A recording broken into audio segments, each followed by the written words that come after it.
It's the weekend and you have financial questions that need answering. That can only mean one thing. It's time for Jill on Money, the show that takes the mystery out of your finances. Here's your host, Jill Schlesinger. Welcome to the Jill on Money Show. It is Super Bowl weekend. Yes! If you're rooting for Philly, good luck. If you're rooting for Kansas City, good luck. And if you're just rooting for no injuries and a nice, cool game that will get us through the evening, yeah, good luck to us too. All right, this is the program that takes the mystery out of your financial life. And the way we do that is we encourage you to ask us questions. You can do that by going to our website, jillonmoney.com. There in the top right corner, it says Contact Us. When you click that button, you complete the form, and all you need to do is tell us all about yourself. And if you want to come on the program with us live, just check that little box, and Mark does everything else. While you're on the website, don't forget, we've got a lot of really good content. We've got the free weekly newsletter, and of course, you can order my new book. It's called The Great Money Reset. And lots of ways to buy it, lots of places to buy it. Okay, let's start the program. It is Steve in Arizona who wants to know, is he on track for retirement? I'm kind of mid-career. I'm in my 40s, and I'm lucky enough to work for, both my wife and I are both lucky enough to work for a government annuity or government pensions. And we both have about 10 to 12 years left until we can fully access those pensions. But there's been a change in the last year or so where with my employer, if I give them X amount of years, I will be able to tap my medical benefits until I hit Medicare. How many years are they asking for? 20 years, and I'll have 20 exactly. And so I have this kind of nice dovetailing of both I mature to my full pension, my first pension level in 10 years, and then I also have my 20 years of working with them. So it's serendipitous.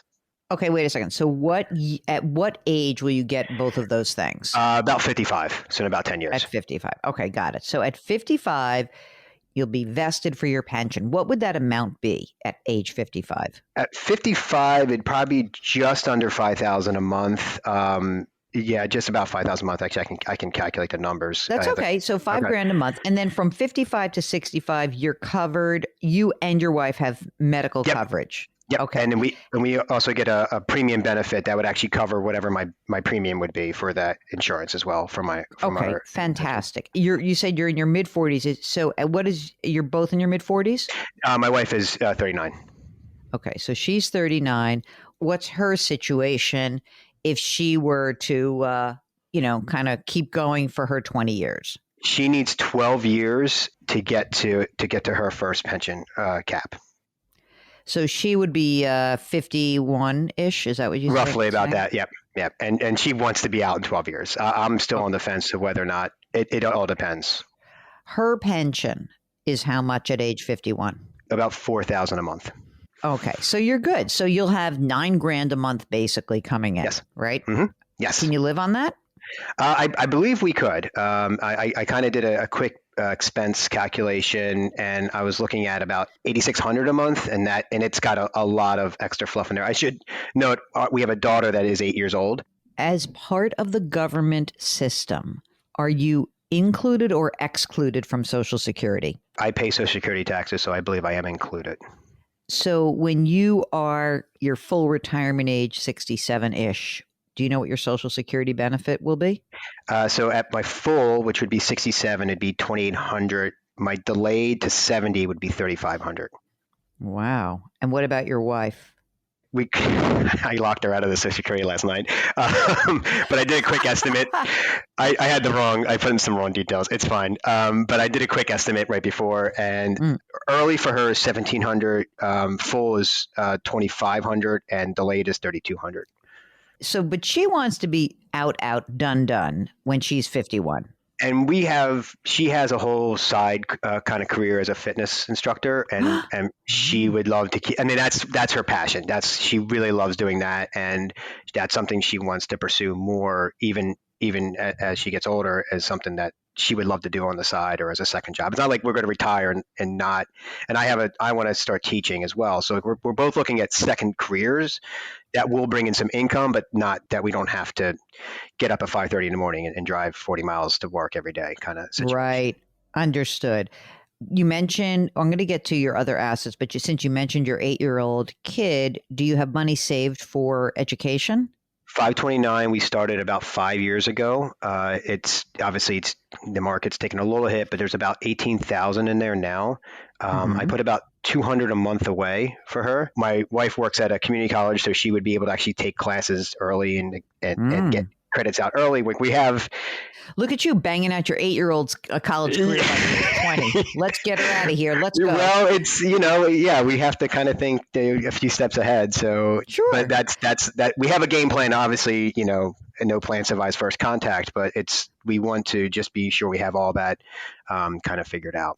That sounds great. So tell us about money you've saved. Do you guys use deferred compensation? Yep. Do you use the thrift savings plan? I have a 457 with my work that I contribute to. I have an Roth IRA that I started years ago, but I only started contributing about age 30 to that. I have a brokerage account, and then I have a rollover IRA from an old job that just kind of sits there. And my wife has an IRA and a 403B. So in our deferred comp, we have about 60, I'm going to say $75,000 put away, and we're contributing roughly 350. I'm just going to combine this together. We're putting about 350 a month in there, and then the Roth.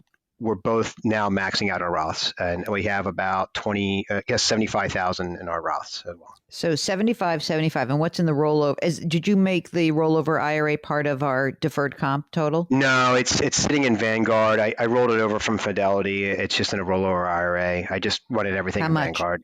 It's about 13,000, and then in the brokerage account, which is inheritance from when my dad passed away 15 years ago, that's about 44,000. I don't really touch that money because I have to pay every time I touch it or move it. I have to pay a tax on it. I took some money out early to pay off debts and get moving in life, but I haven't touched it, and it's actually back to above to what it was. I mean, inflation being what it is, but it is back above, and I'm actually planning on starting to put money in that because I see that account in the next 10 to 15 years is something that I can tap earlier because it'll be that easier money to tap that'll have a less of a tax impact on me.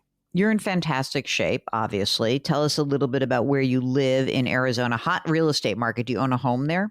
We do. We have about $265,000 on the mortgage left. It's I think you're going to shake your head. It's only a 20-year. It's that we refinanced early in the pandemic, so we were able to get in at 3.2, which I'm not the best, but comparatively. Oh my God! Just stop complaining. Anyone who has less than 4% on your mortgage, just calm down. You didn't have to get the rock bottom, okay?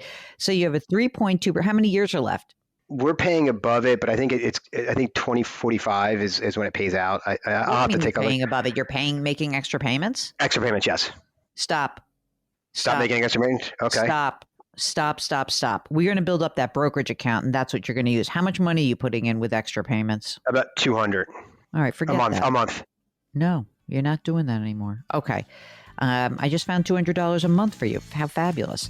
We'll get back to Steve in just a moment. It's the Jill on Money Show. JillOnMoney.com is the website. We'll be right back.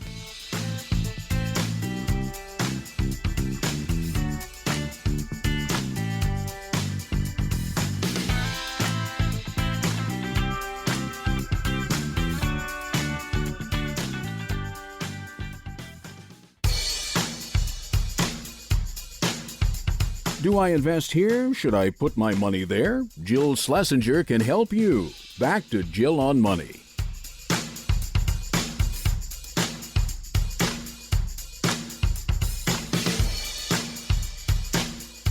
You're back. It's Jill on Money, the program that attempts to take the mystery out of your financial life. And before we get back to Steve and figuring out what his options are in the future, just want to remind you that if you need more than just a conversation with me and Mark, then I would encourage you to check out our sponsor. The sponsor is Facet Wealth. Facet provides financial planning from certified financial planners. So they're fiduciaries. They've got to work in your best interest. and they really do help you create and execute a plan. If you are interested, you can visit cbsaudio.com/Jill for 2 months free off your first year of financial planning with Facet Wealth. Okay, now let's get back to Steve in Arizona. So here's a question. What are you worried about? I don't know. I guess I'm a constant worrier. I'm just. This is Mark, by the way, this is how you can tell Steve's from the East Coast. He's a constant worrier living in the beautiful desert, and he can't relax and enjoy where he is. You sound like you're in fantastic shape. So all right, let me just top down analysis. Ready? You're in your mid 40s. Your wife is 39. You guys are in amazing shape. Your pensions will basically cover your needs. It won't cover everything because pensions are taxable. When you are 55 and she is 51, here's what the only thing you're going to need to do, if you're really looking about like what is it we should shoot for in our second careers, is to make enough money to cover whatever like the gap is between your take home pay and your expenses. I mean, what do you guys earn together right now? About 175. Even if you say, okay, my expenses are $9,000 a month, we're going to have $9,000 a month of income, but that's going to be taxable, right? So we need to make sure that we have a net of $9,000 a month. So you need like another $3,000-4,000 a month. That's all you need between the two of you. Do you think you could commit to that? Can you give me $50,000 between the two of you from your age 55 or her age 51 to, for 10 years? Can you do that? I think that's definitely doable. I mean, Okay.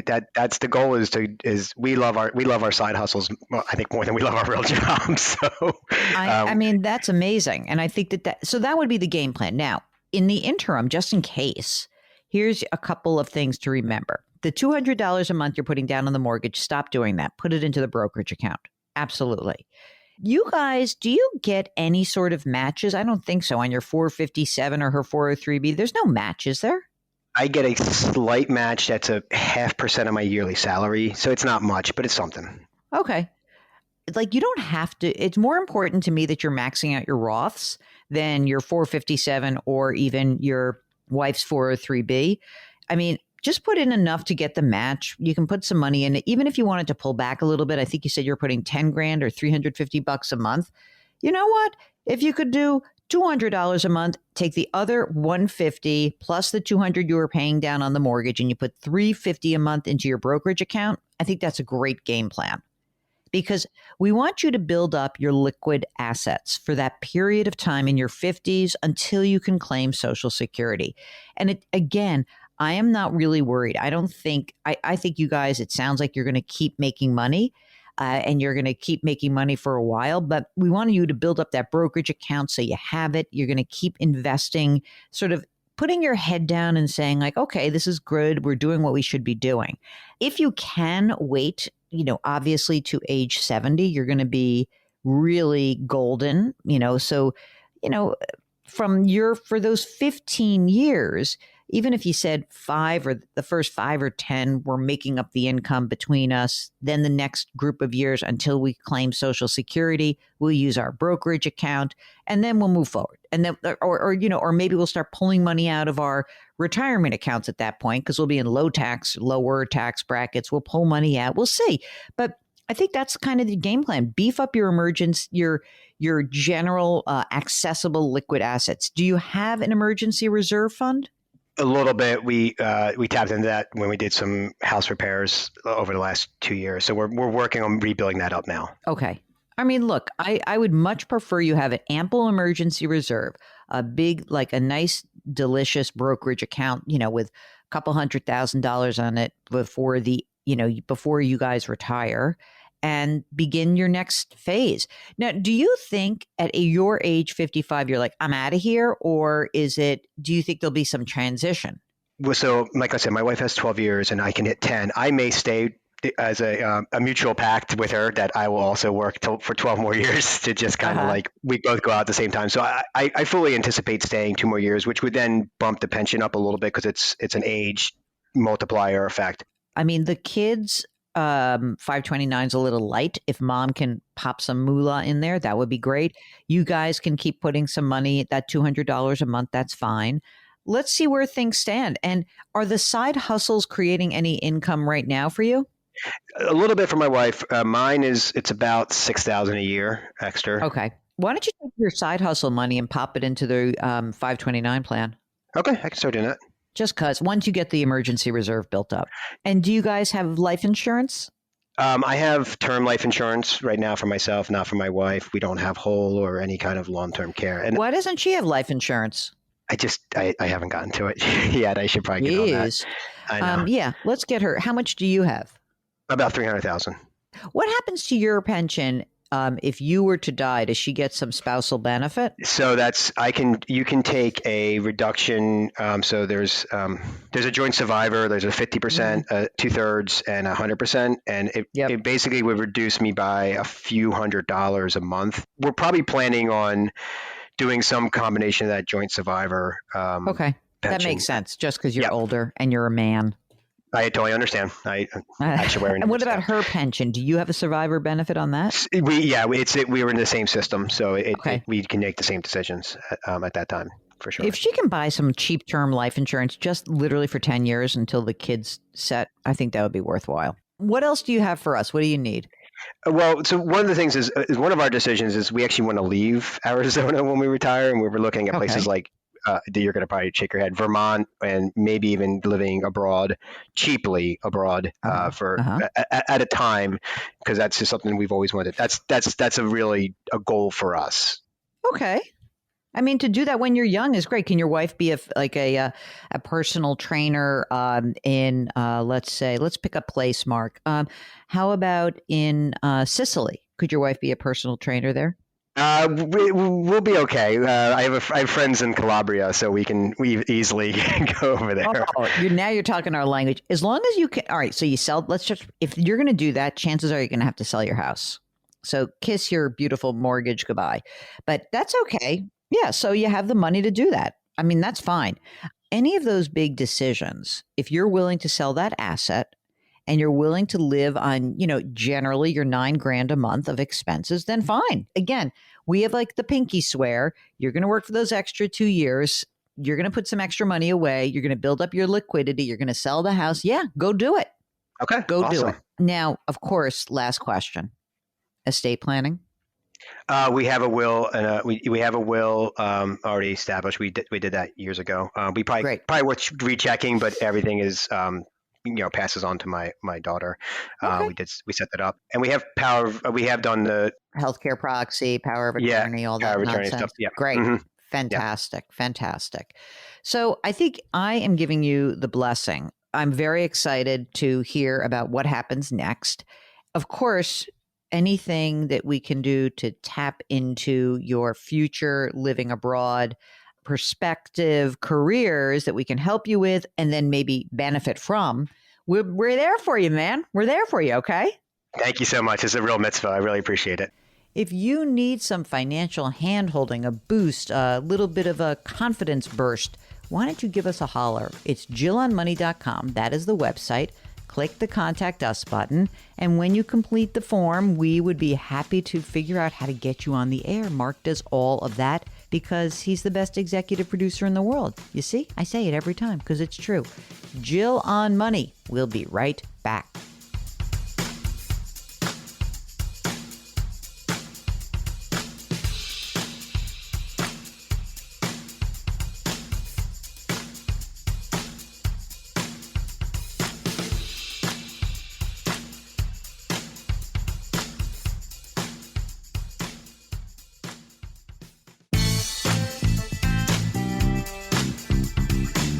Back to Jill on Money, where Jill Schlesinger helps you take the mystery out of your finances.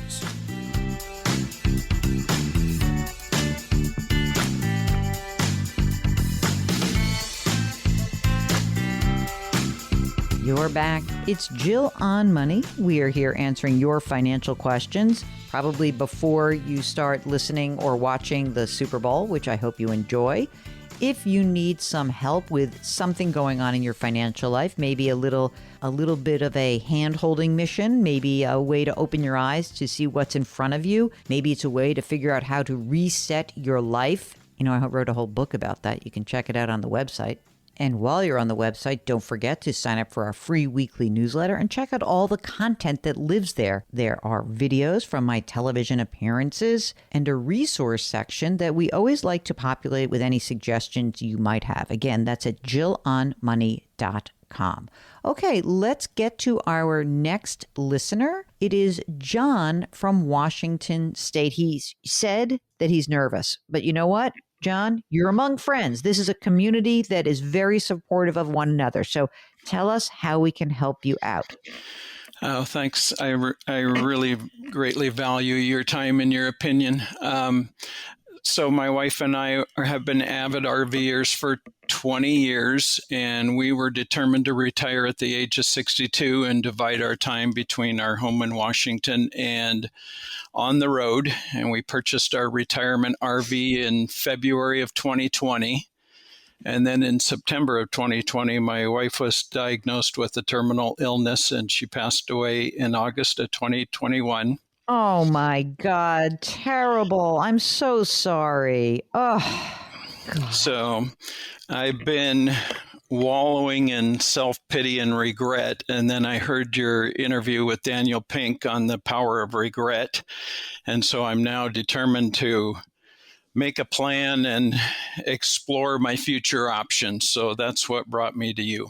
We have to send this to Dan Pink because he'll be so happy. This is like one of his favorite things, which is like the power of regret, obviously, is to help you be reflective and make different choices going forward. And so I am just so sorry that you had to endure this loss. It's awful. So let's talk about where you stand. Are you still working at this point? I do work. I'm a full-time teacher. Okay. How much do you earn right now, John? About $120,000. If you were to retire right now, would you have a pension? I have a pension. I'm not planning on drawing it until I turn 65 because that's when I can acquire my full pension. Uh-huh. I do have a survivor's pension because my wife was also a teacher. Mm-hmm. So every month for the rest of my life, I've got, well, it's adjusted for inflation, but currently it's $38.55 a month. Wow, that's a big number. And what will your retirement pension be at 65? My pension will be, if I wait until December 31st of 2026, $24.35. So, on that combined income, do you feel like, again, how old are you right now? 61. If you were to wait for those 4 years on the combined income, would that be enough to support your needs, your income needs? Well, one other thing I learned recently when I called Social Security and reported my wife's death is that I can draw my wife's Social Security between now and when I claim my own Social Security.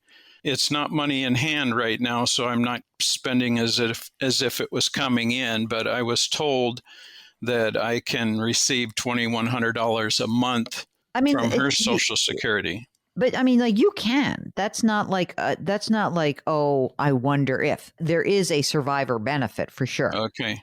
The catch is that I essentially have to be unemployed. The rules don't quite make sense, but I can't make more than $19,000 a year if I'm going to file for her Social Security benefits. That may be right. Maybe I'm wrong, but I have a different question, I guess. What would happen if you retired at the end of this year? What would your pension benefit be? If I remember right, it would be close to $1,900. So you take a $500 a month haircut, but you still have $38.55 a month from your wife's pension, right?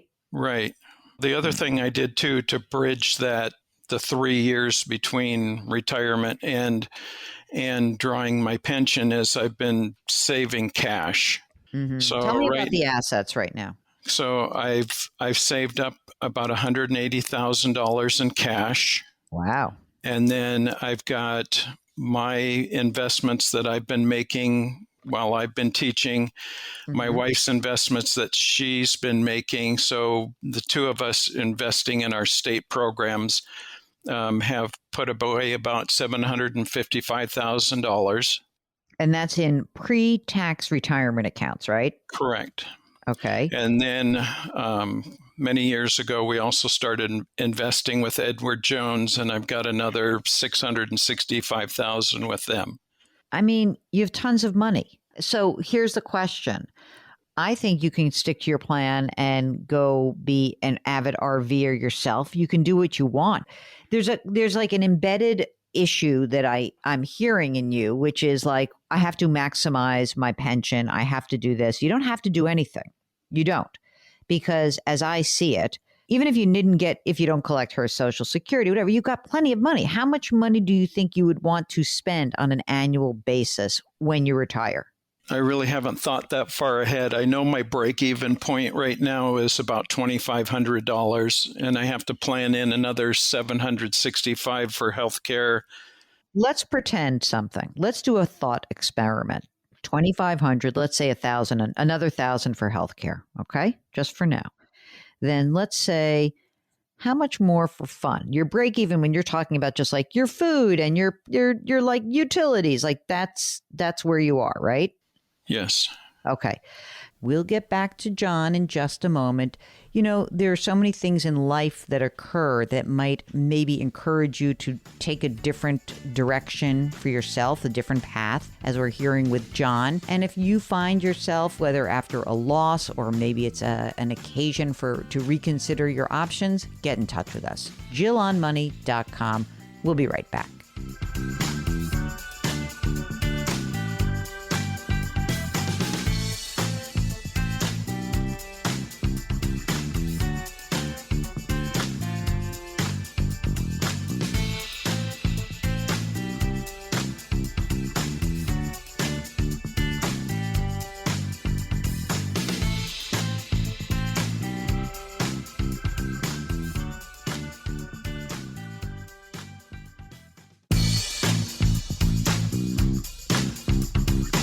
Welcome back to Jill on Money, where Jill Schlesinger takes the mystery out of your finances.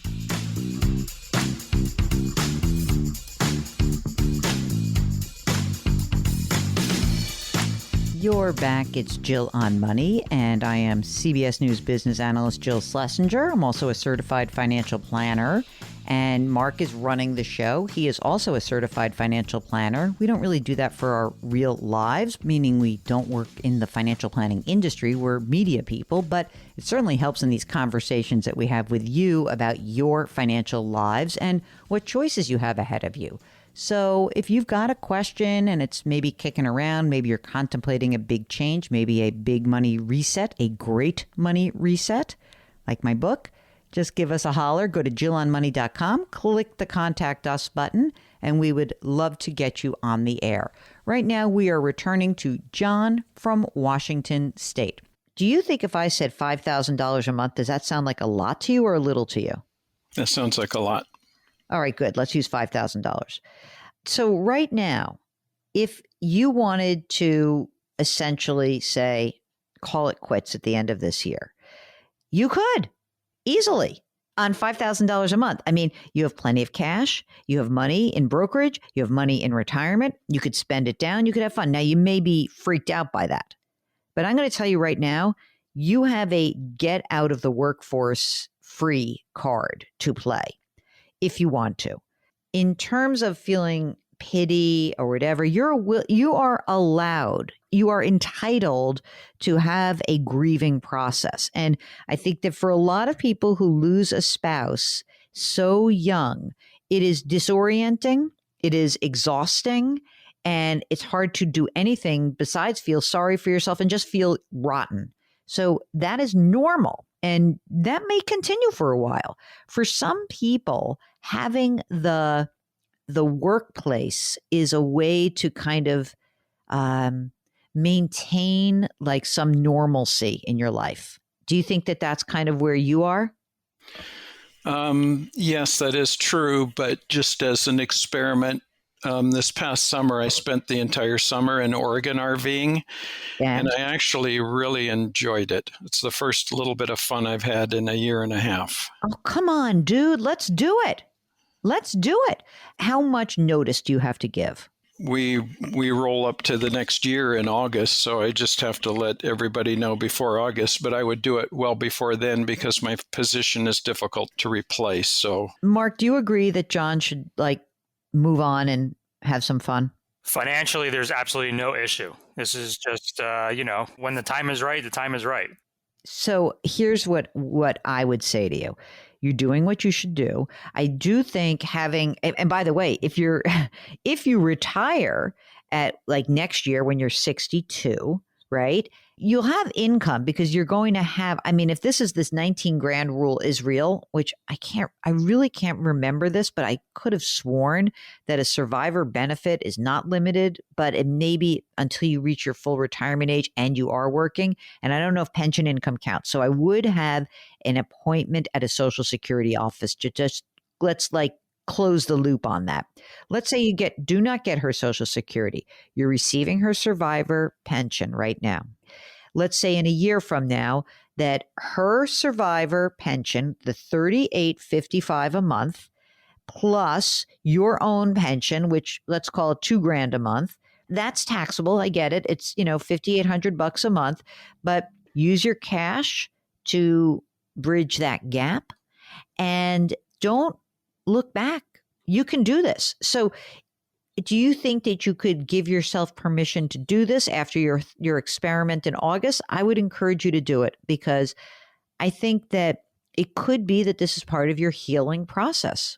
It really could be. It could be that metaphorically, or if you're a believer, your wife is along for you on this ride and you want to take the ride. And thankfully, you guys worked hard enough to be able to finance that ride.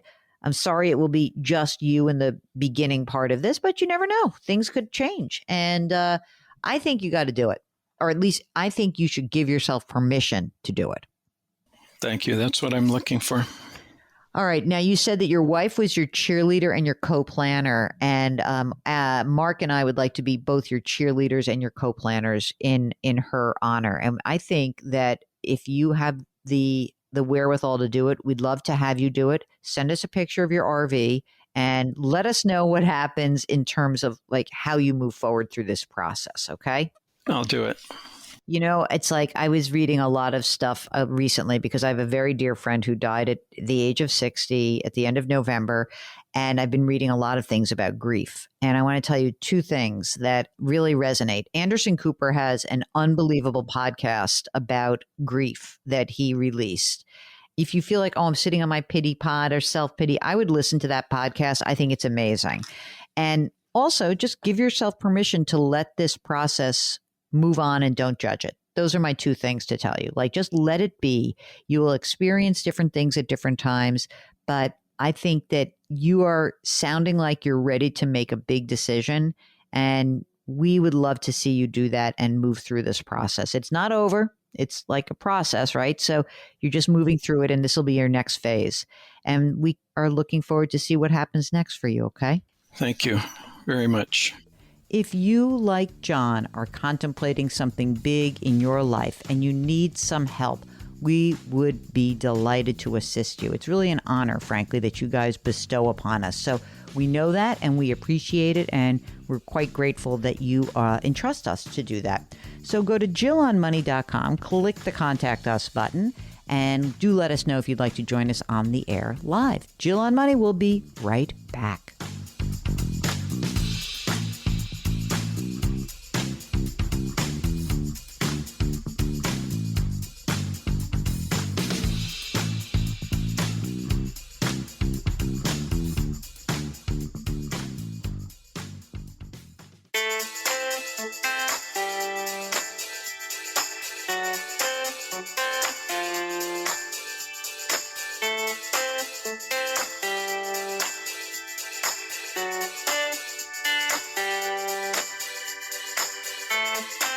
You're back. It's Jill on Money. And before we finish up the hour, let's do a quick email. This is from Ryan, who writes, I currently have a credit card loan for $20,000. I'm also paying on 4 to 5 credit cards that total around the same amount as that loan.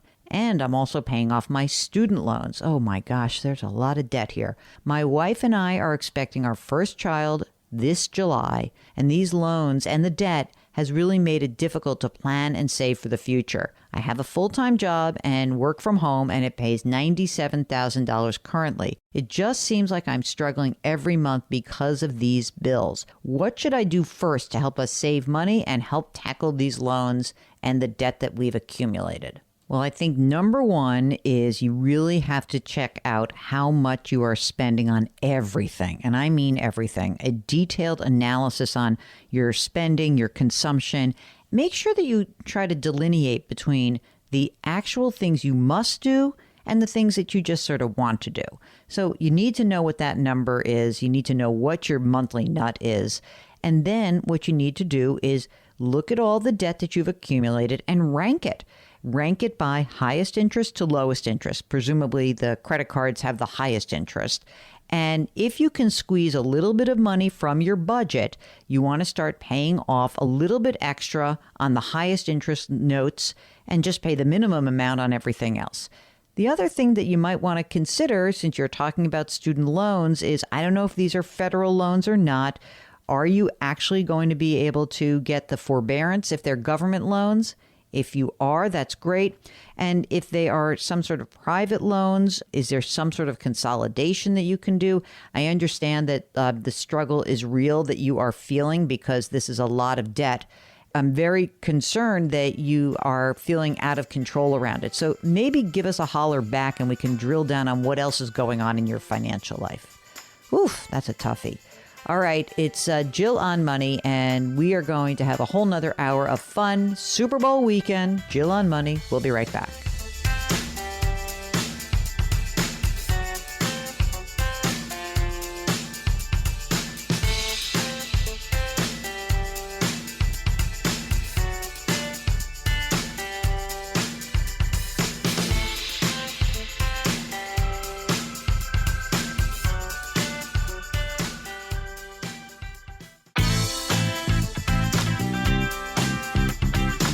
It's the weekend, and that can only mean one thing. You're listening to Jill on Money, the show that takes the mystery out of your finances.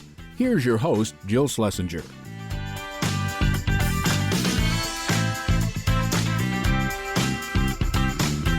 You're back. It's hour number 2 of the Jill on Money show, and it's Super Bowl weekend. It's very exciting. I know I'm excited. I'm going to go crash at my sister's. She just got a big TV. We're going to watch there. And maybe, Mark, you'll actually watch football for the first time this entire season tonight. Maybe. I don't know. Or tomorrow night, whatever day you're listening to this.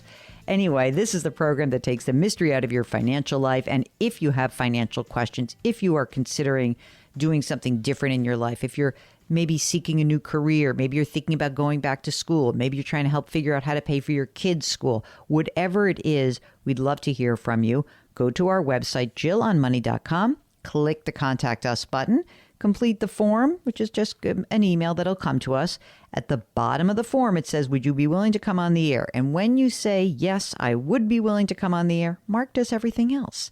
Oh, and by the way, while you're on the website, don't forget to check out my new book. It's there for you. You can order it wherever you get books or just go to our website, The Great Money Reset. Change your work, change your wealth, change your life. And I love this book. I really do. It's all based on what you guys have told us and asked us. And so many of the stories in the book are based on conversations we've had on this program. So you might even think it sounds familiar, some of the things that are happening in that book. Anyway, bold steps to turn chaos into opportunity. I love that. All right, so let's get started this second hour. We are talking to Mona, who is from the mid-Atlantic of the United States. Hi, Mona. How are you? Hello. I'm great. Thank you. Excellent. What brings you to us? What can we do for you? Well, I have some questions about what I should do with some of my finances. Okay. Tell us about yourself. How old are you? So I currently am 57. Okay. Someone else that you're talking to is also 57, so we share that. We're very young. I feel very good to be in my FU 50s. Really do not care what anyone thinks. It's fabulous. Okay. Do you still work, Mona?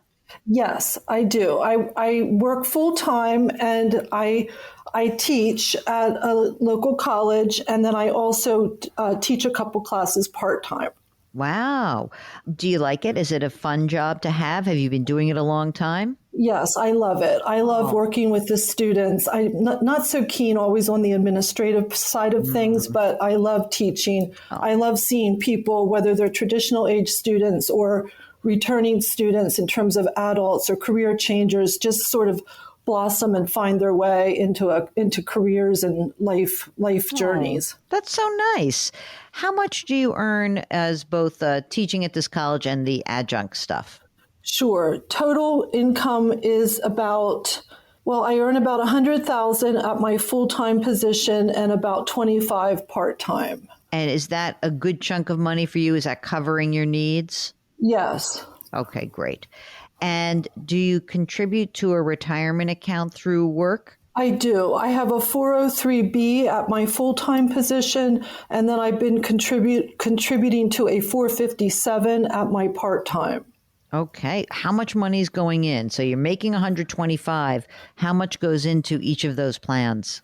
Well, currently, and I did it with dollars, not percentages, but That's fine.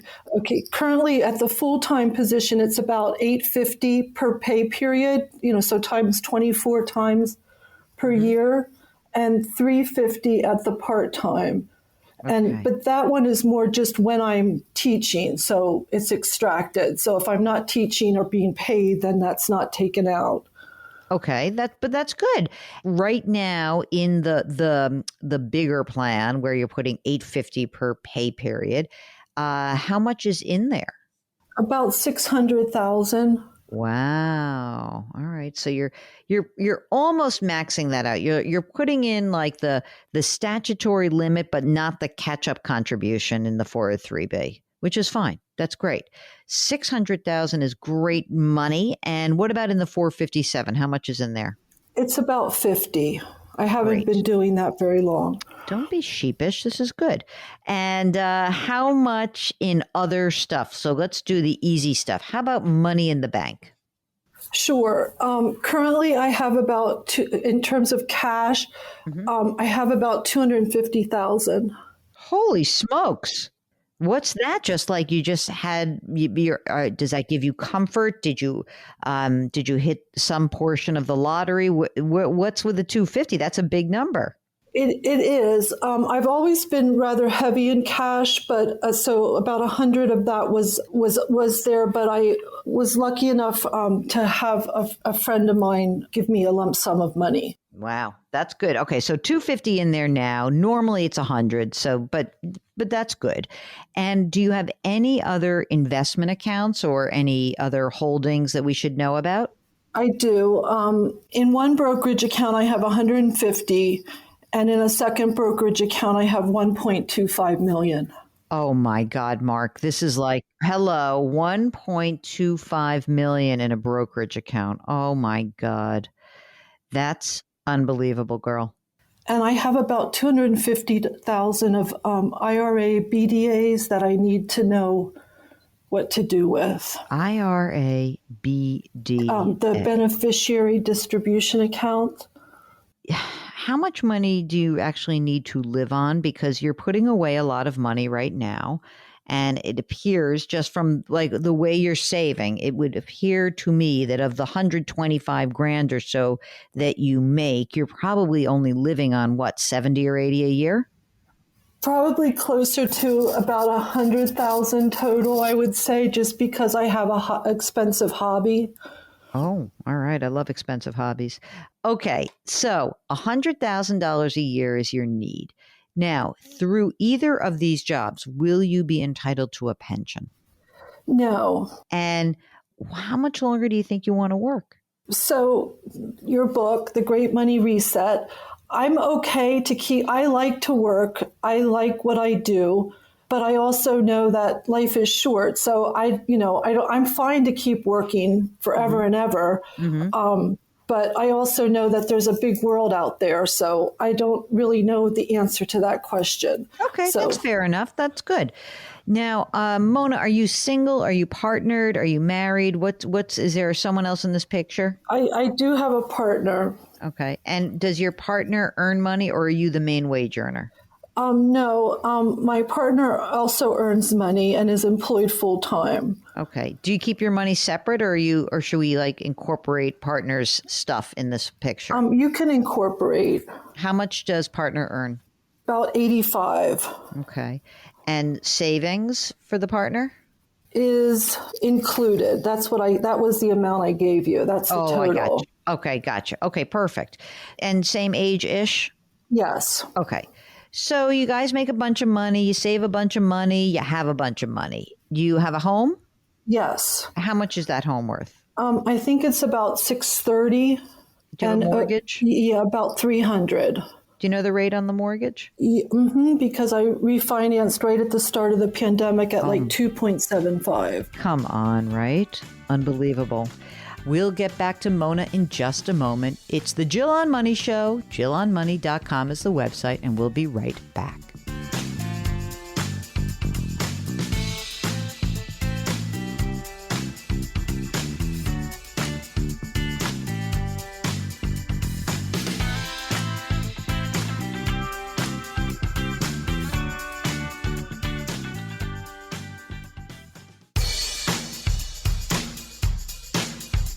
Do I invest here? Should I put my money there? Jill Schlesinger can help you. Back to Jill on Money.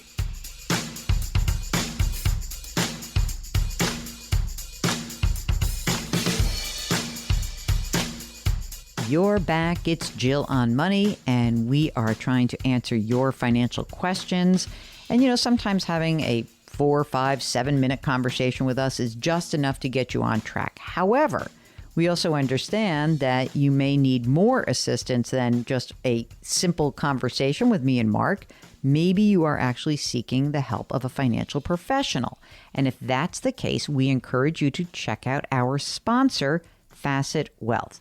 They are really focused on making sure that you are planning for everything your money touches.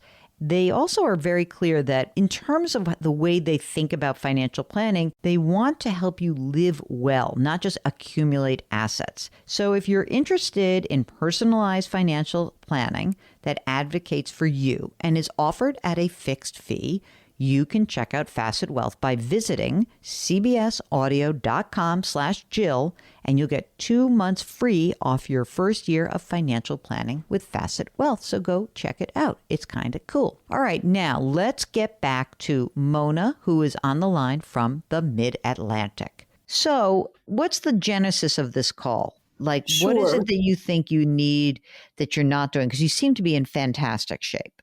Well, thank you, because my call is premised more on what I should be doing right now in terms of like, for example, should I fund a Roth IRA? Does it matter? For the IRA BDA, should I take the required minimum distribution per year over 10 years, or when my income dips? I get that. So, if you're the beneficiary of a retirement account, and the rules have changed now, right? So generally, here's how the game plan would work, as I see it. If you said to me, Jill, you know what, I want to work, ideally, what do you really feel like you want to, could you say, I'll work 5 more years and see how the numbers look? Would that be fair for us to look at? That's reasonable. Okay. So you work for 5 more years. Everything's cool. From the time you are 62 until age 70, then that will be a time period where we will want to pull money out of that IRA account, the beneficiary one. That's the $250,000 one, right? Right. Okay. So then you basically have 8 years to get that money out. Let's call it 7 years, maybe. When did the person die? 2021. Okay. So, you'll have 10 years to get it out. So you make sure that you do it before you turn age 70, because you're going to have income of Social Security when you're 70, right? Right. Do you happen to know what your Social Security benefit will be at 70? I do, because I listened to you and I know you're going to ask. $4,000. And what about your partner? $3,200. Wow. So if we can get you guys to age 70, you're kind of living large, right? Truly. So we have the next let's say 5 years where you're still making 100 grand and 25. I don't think you need to put more money in your retirement account, by the way. I mean, I really don't. I do think that what you can do is, if you need extra money between the two of you, if there's some extra money you need, you could pull some money out of your cash, obviously, and use that if you need to go on like some big, awesome trip or you're doing something big.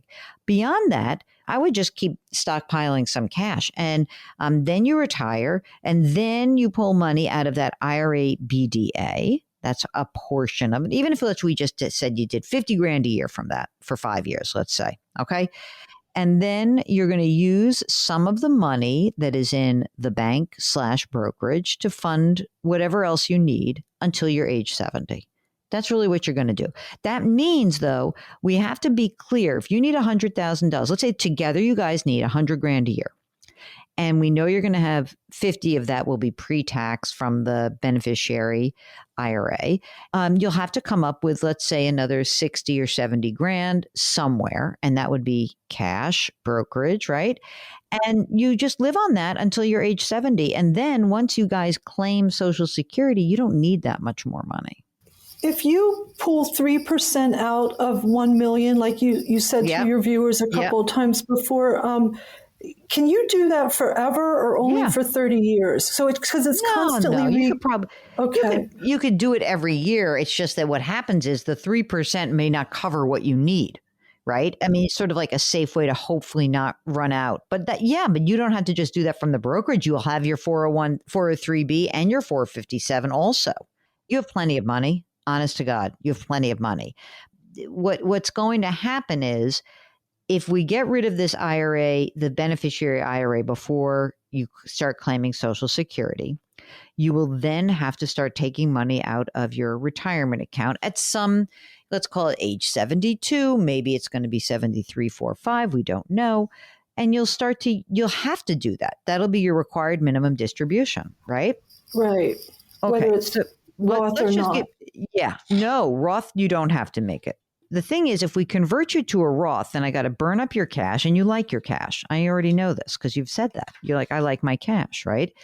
And so if we were to do a conversion, it sort of makes more sense financially, but really it doesn't matter that much for you. It just doesn't.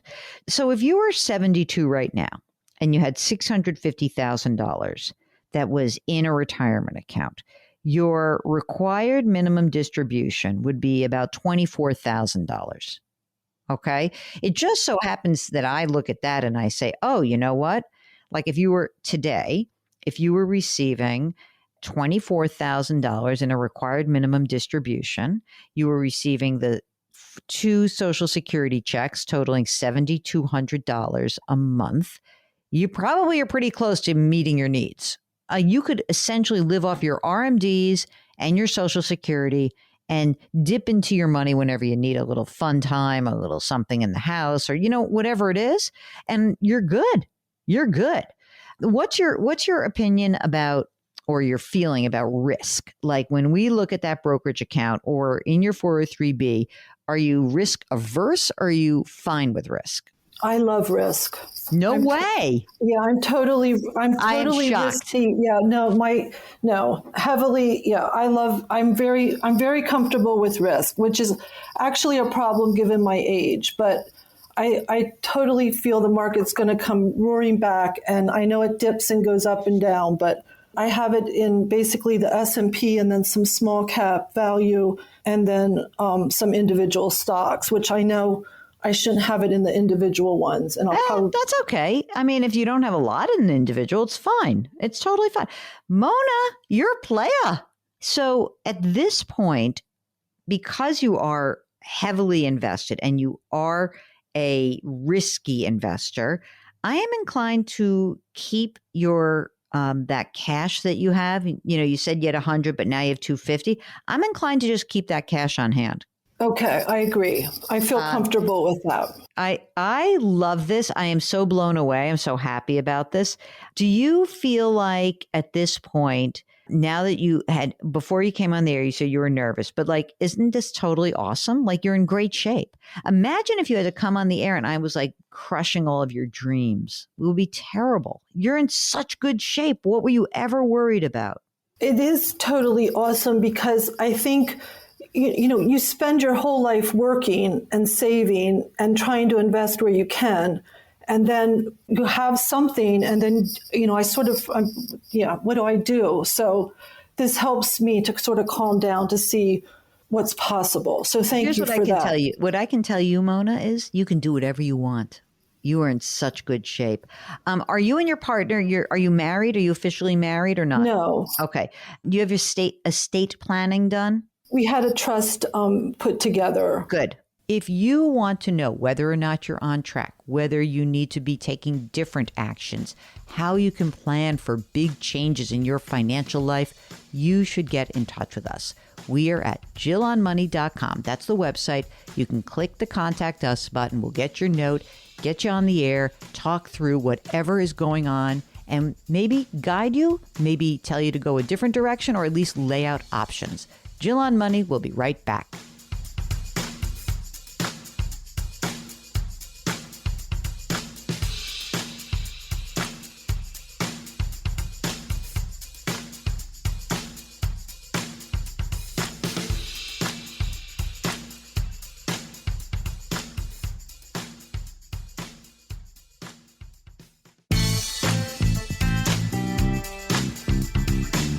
Back to Jill on Money, where Jill Schlesinger helps you take the mystery out of your finances.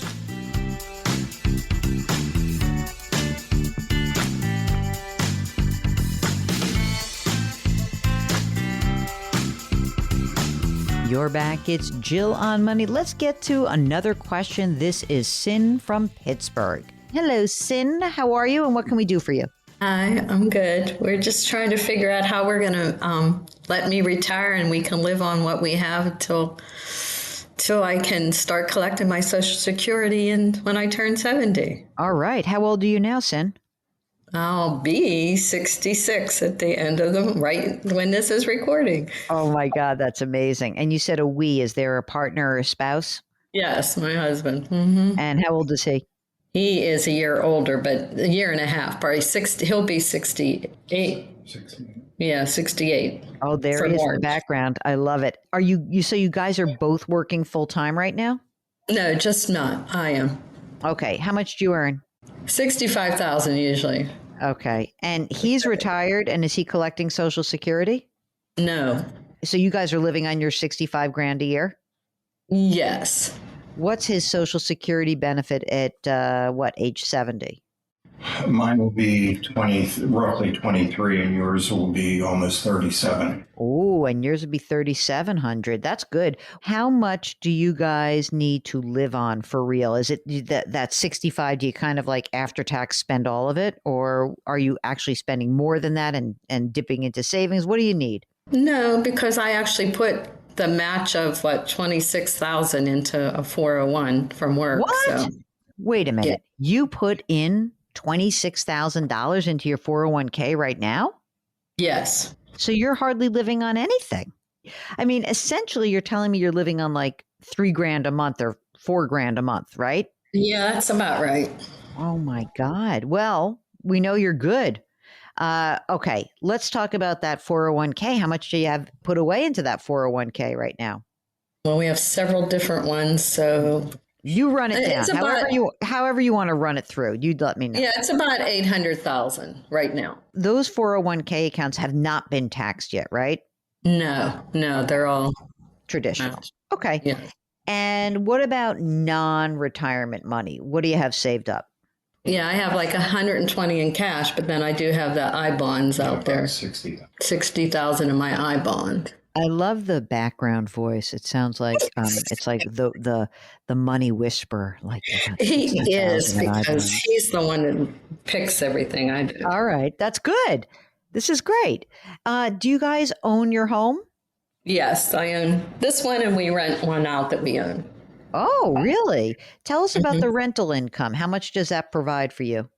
Nothing. It's really just I'm letting my sister live there to cover the expenses. Oh, you're nice. How much is the rental property worth?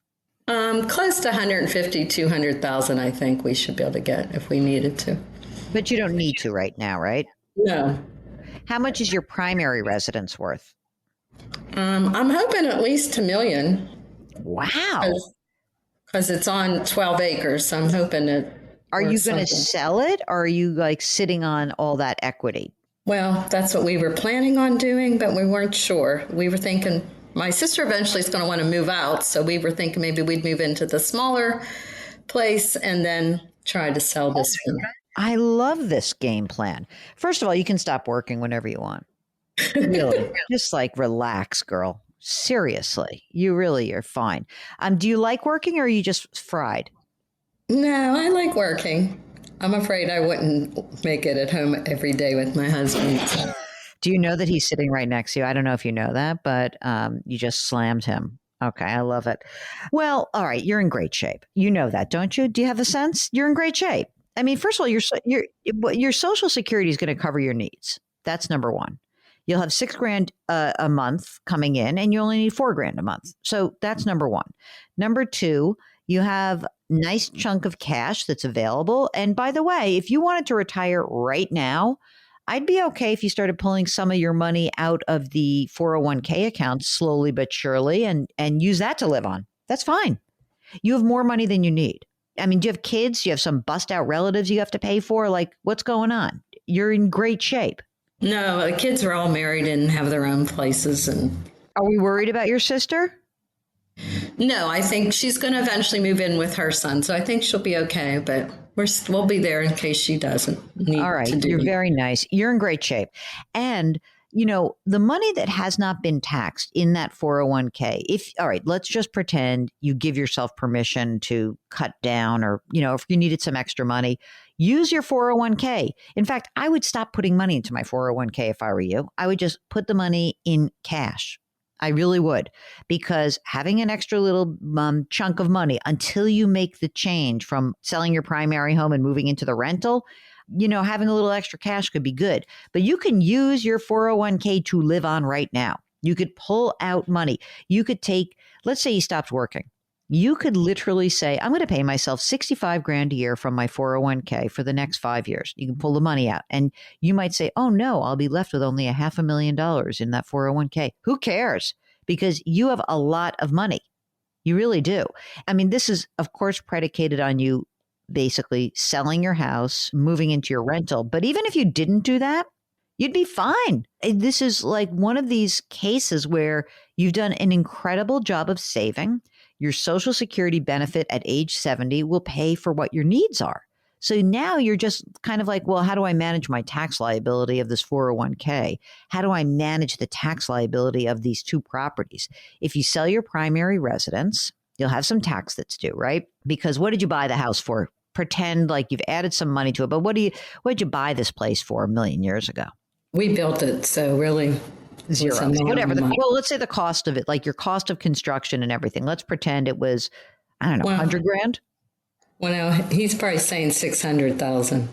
Oh, I love that he's doing that. Okay, so let's just even say 500. Don't be a pig. Let's say it's 500,000. Okay, you sell it for $1 million. You're married. You can exclude the $500,000 of gain from taxation. Now you can take that money. You'll have that money, that $1 million. You can do whatever you want with it. You move into the rental property. You live there. And life is good. And now you don't even have to recapture any rental income or depreciation or anything like that. And you guys are set. You are in such good shape. If you'd like to get in touch with us, the easiest thing to do is go to our website, JillOnMoney.com. Click the Contact Us button. We'll do all the rest. We'll be right back.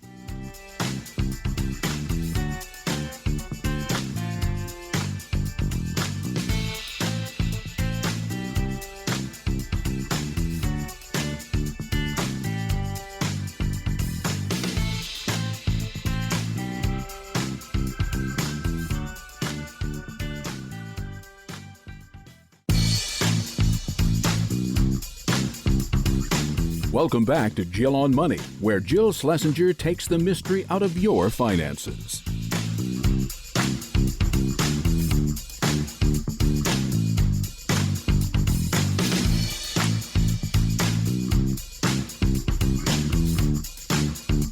you're back. It's Jill on Money. And if you've got financial questions, concerns, issues, you just want a boost, a little coaching from Jill and Mark, give us a holler. All you need to do is go to our website, jillonmoney.com.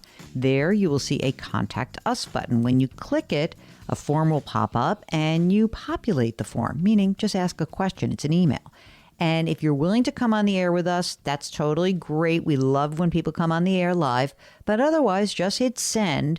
And often we will do some emails either at the end of every hour, sometimes in the body of the show. And that's what we're going to do right now because we've got an email that is from Anonymous. They've got 4 rental properties from Anonymous. A value of $1.7 million. There's $1 million owed. There's a positive cash flow of $1,000 a month. All right, it's not that much, but I think it's because there's a property manager. Yes, $800 a month. All the mortgages are 30-year fixed rates, and they're at 3%. Also, there's a recreation cabin, $300,000. I think no mortgage on that. And there is a primary residence, value is $1 million, $700,000, 3%, 30-year fixed. There's money in a 403B, and there's money in a 457 plan, so about $500,000 between those two. And Anonymous puts $18,000 a year in a 457 and an additional $24,000 in cash in savings. Spouse puts $5,000 per year into a defined contribution plan with employer. $160,000 in cash. Anonymous makes $210,000 a year, 53 years old. $1.6 million in life insurance. Spouse is 52, $115,000 per year in salary, $1 million in life insurance. Sounds like they're covered. That's good. 2 14-year-olds. No college savings per se. No inheritance coming from any family member. Oh, this is so funny after I just talked about inheritance. Okay. If I work to 59, I get a defined benefit of $90,000 a year with a cost of living adjustment. If my spouse works till 58, $30,000 in a defined benefit. They've got the estate documents. Okay, here's a question. Are we on track if we need $200,000 per year in retirement income? Well, I mean, you have 120 right now, so you're pretty close. I am not sure about, are you asking me, are you on track to do it if you keep all the properties as is? I'm kind of feeling like, yeah, of course you're on track. If I could free up some of the cash that's in those investment properties. And you're probably going to be fine. You do have $500,000. You'll keep putting money away. You work for 5 more years. It's all good.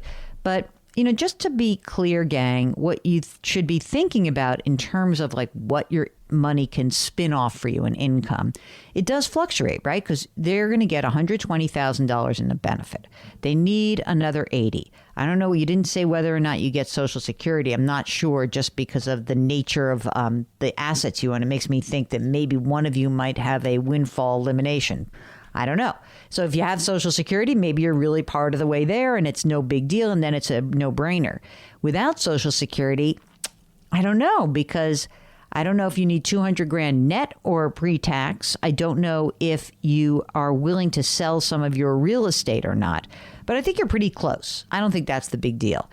The question about saving for college, Anonymous says, how should we save for college? Afraid of putting money we'll need in 4 years into the market in case it goes down. I still might use a 529 plan because you can just use either a cash account or a very low risk account. Yes, the kids are 14 years old. You'll need the money in 4 years, but you'll conclude the needs over 8 years. So I still might want that. Or again, you could sell some of this real estate and have money to use for college. But I need to know a lot more information about you. I'm sorry. What a pain I am. Lorraine wants to know, where's the best place to open an IRA if you don't have much money to start? Well, I like to give you like our top 5. How about that? And then you can see if any of them have low enough minimums for you. So in general, in no particular order, so in case anyone wants to be an advertiser, we're not favoring one versus the other, gang. T. Rowe Price, TD Ameritrade, Vanguard, Charles Schwab, Fidelity, E-Trade, all cheap, all can go with very low cost index funds, low cost exchange traded funds, and just make sure that, you check out I think the most important thing in these like, especially when you're starting out, like, just have a platform you can use. Because if it's a pain in the neck to use, you're not going to like it. And so that's what I would choose, Lorraine. I hope that helps. If you have a financial question, if you have a concern, if you have some issue around real estate, maybe you're trying to buy a house and maybe mortgage rates are too high, or maybe you need to really look at when you should sell your home, when you should kind of cash out and move on. It is so important to get yourself in a place where you can make smarter financial decisions. It doesn't mean they have to be perfect. And it doesn't even matter if you got to us after going through some bad stuff. We are there for you. Mark and I want to hold your hands. We want to help you make better financial decisions, or at least open your eyes to the different opportunities that exist for you. If that's you and you want a little bit of that, well, all you need to do is go to our website, jillonmoney.com, jillonmoney.com, and click the Contact Us button. And Mark does all the rest because he's so great. And in fact, why not bookmark the site? You'll be back. I promise you will. Okay, Jill on Money. We'll be back in a minute.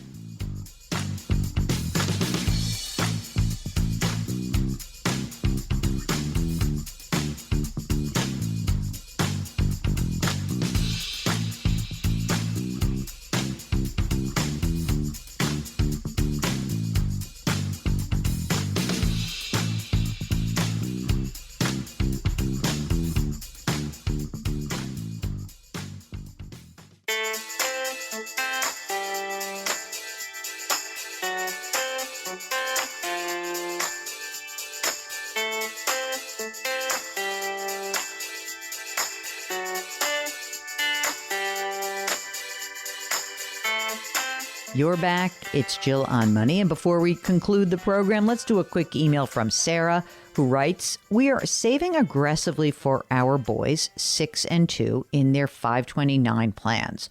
We're at $82,000 between the two accounts, with the markets down, and earmarked about $1,800 a month to the accounts. Our goal is to pay for undergrad and, if possible, grad school. We're in a state where there is a 2% match on all new contributions and a $4,000 tax benefit. Also figuring a 529 can be transferred eventually to grandkids. All that to say, we have not put much thought into an UTMA or an UGMA. Should we stay the course on the generous 529 funding?" Sarah, I say 529 all the time, all the way. I think it is the best and most tax efficient way for you to save for education. And, you know, there actually was even another benefit that you didn't mention that occurred after the Secure Act 2.0 passed back in December. And that is that if these 529 plans are in place for 15 years and you don't use some of the money, you don't have to wait for grandchildren. You could actually roll over up to $35,000 into a Roth for the beneficiaries. So maybe you won't have grandchildren. So that's another reason to keep using these plans. And, you know what? You could stop at some point. I'm not saying you have to do it now, but maybe in a few years you reassess where you are, and that will allow you to decide whether or not you should be putting other money or extra money in a brokerage account. Okay, I hope that helps. Well, that is it. That is the program. And we thank you so much for listening. It is always a great weekend when we spend it with you. If you have financial questions, you can always hop onto the website, jillonmoney.com. Click the Contact Us button. We'll get your note while you're on the website. Don't forget to buy the new book. It's called The Great Money Reset. Our music is composed by Joel Goodman. Our web queen is Karen Kranick. Mark Talercio is our executive producer. We thank you so much for listening and remind you to please do something nice for someone else today. Talk to you next week.